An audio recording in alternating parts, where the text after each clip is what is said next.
बार की तीजा में जाऊंगी तो दही से बहुत सारा लुगड़ा लेवाऊंगी।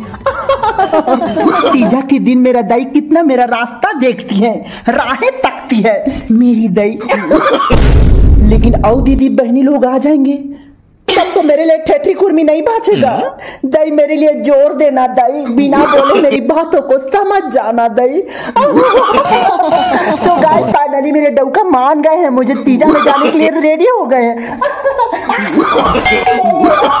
सारी दुनिया जानते हैं गाइस मैं अपने डौका से करता था और मार खाती हूँ, लेकिन तिहाड़ बिहार में जाने देते हैं, यही बहुत बड़ी बात है गाइस। इसलिए मैं अपने पति का सम्मान करती हूँ गाइस। इस बार के तीजा को मैं बहुत अच्छे से सेलिब्रेट करूंगी गाइस।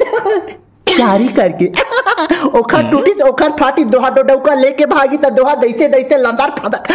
आप लोग भी करना गाइस। अच्छा लगता है ना चारी चुगली। तीजा तो एक बहाना है, सीरियसली बताऊं तो मुझे दुनिया भर के खाना है। और आपको इस बार के तीजा में अपने दही को फुल इम्प्रेस करूंगी गाइस। उसके फेवरेट गुड़ाखुर को घोंसूंगी। तो गाइस मैं तो तैयार हूँ मायके जाने के लिए, और आप भले 2 था प्राक्तिया खाऊंगी लेकिन तीजा में मायके जरूर जाऊंगी।